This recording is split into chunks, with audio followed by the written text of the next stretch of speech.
দিল্লিতে বক্তব্য রাখছেন প্রধানমন্ত্রী নরেন্দ্র মোদী। সরাসরি নজর রাখবো সেখানে। बेटी अगर सैनिक स्कूल जाना चाहती है तो उसके लिए हमने सैनिक स्कूल के द्वार खोल दिए। बेटी अगर सेना में अफसर बनना चाहती है तो हमने तीनों सेनाओं में बेटियों के लिए नए रास्ते बना दिए। गांव की बहनों को कमाई के अवसर मिले, इसके लिए हमने 9 करोड़ से ज्यादा बहनों तक सेल्फ हेल्प ग्रुप का विस्तार किया और उन्हें मिलने वाली सहायता को भी बढ़ाया। इस साल लाल किले से मैंने देश में 2 करोड़ लखपति दीदी बनाने और सेल्फ हेल्प ग्रुप की महिलाओं को ड्रोन देने की योजना का भी ऐलान किया है। साथियों, सामाजिक स्तर पर भी 3 तलाक जैसी जिन कुरीतियों के कारण महिलाओं पर अत्याचार होते थे, हमने कानून बनाकर उन्हें रोका है। हमारी करोड़ों मुस्लिम बहनों को आज 3 तलाक की अमानवीय प्रथा से सुरक्षा मिली है। वो महिलाएं भी अब अपने अधिकारों के लिए आगे आ रही है। मेरे प्यारे परिवारजन, महिला आरक्षण के लिए इतने दशकों से कोशिश तो हो रही थी, लेकिन मैं आपसे जानना चाहता हूं, 3 दशक से बात हो रही थी, नहीं हो पा रहा था। आज ये संभव हुआ है। मैं जरा आपसे पूछना चाहता हूं, ये संभव कैसे हो पाया? ये कैसे संभव हो पाया? ये कैसे संभव हो पाया?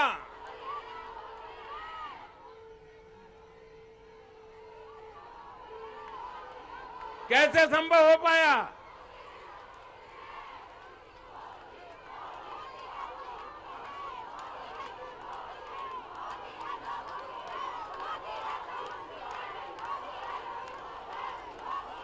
अब मैं आपके जवाब को जरा ठीक करता हूं।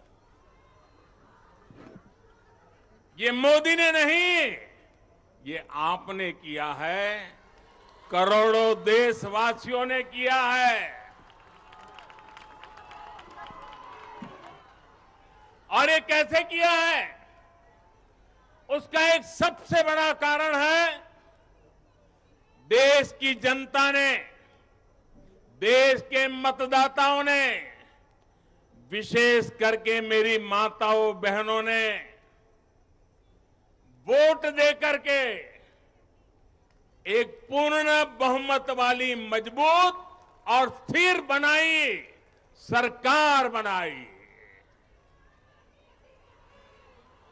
और उसी का कारण है, आपने जो सरकार को मजबूती दी, आपने जो सरकार को बहुमत दिया, उसी की ताकत है कि आज ये सरकार फैसले भी ले पा रही है और संसद में जाकर के 30 साल से लटके हुए काम को भी पूरा कर पा रही है। और इसलिए दोनों सदनों में इस प्रकार से पास होना इस बात का साक्षी है कि पूर्ण बहुमत वाली स्थिर सरकार होती है तो देश कैसे बड़े फैसले लेता है, कैसे पड़ावों को पार करता है। जब देश में पूर्ण बहुमत वाली सरकार आई तो इतना बड़ा काम हो पाया। हमने महिला हित में हर स्तर पर फैसले लिए, किसी के राजनीतिक स्वार्थ को महिला आरक्षण के सामने दीवार नहीं बनने दिया। जबकि इससे पहले जब भी ये बिल संसद में आए, लीपापोती हुई, सिर्फ नाम दर्ज कराएगी, ये निष्ठापूर्वक कभी प्रयास नहीं हुआ और बवाल हुई, हंगामा हुआ, नारी का अपमान करने का भी प्रयास किया गया। मैं तो कल भी, सबने वोट तो दिया, लेकिन कुछ लोगों को इस बात पे तकलीफ थी कि नारी शक्ति वंदना शब्द क्यों लाए हो। क्या इस देश की नारी को वंदन करना चाहिए कि नहीं करना चाहिए? क्या माताओं बहनों को प्रणाम करना चाहिए कि नहीं बहना चाहिए? क्या माताओं बहनों का गौरव सम्मान बनाना चाहिए कि नहीं बनाना चाहिए? क्या हम पुरुषों को इतना अहंकार आ जाए, हमारी राजनीतिक विचारधारा को इतना अहंकार आ जाए कि हम नारी शक्ति की वंदना शब्द का प्रयोग करें तो भी किसी के पेट में चूहे दौड़ने लग जाएं? बहुमत की स्थिर सरकार है तो महिला आरक्षण बिल, नारी शक्ति वंदन अधिनियम एक सच्चाई बन गया है।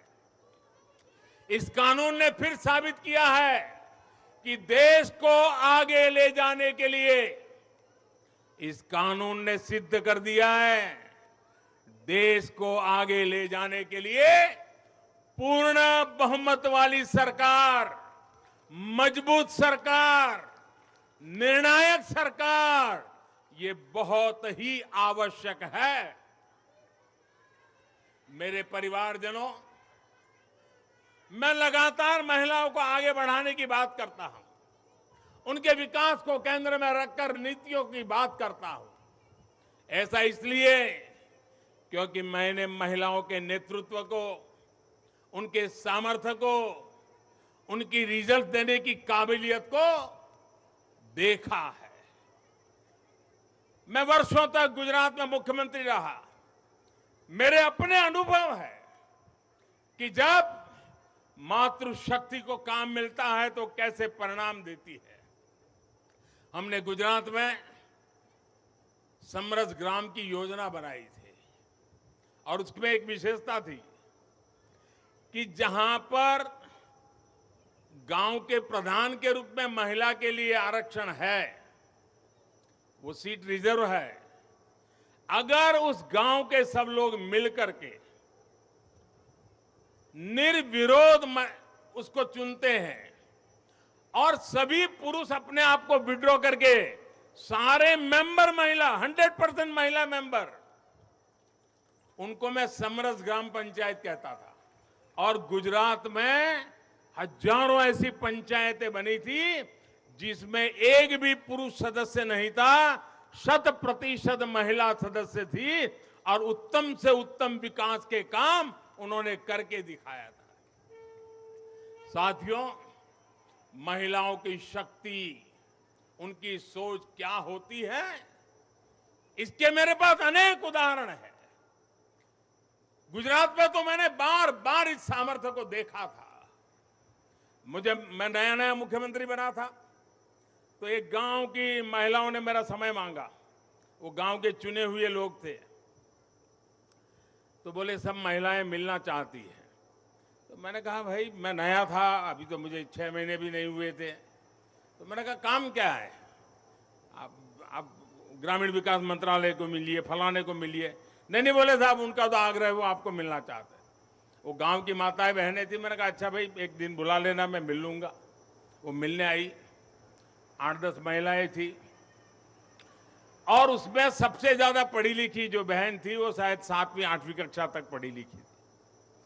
तो मिलने आई, बोले हमारे गांव ने तय किया है कि एक भी पुरुष मेंबर नहीं होगा, सबकी सब महिला मेंबर होगी और इस बार गांव की प्रधान भी महिला होगी।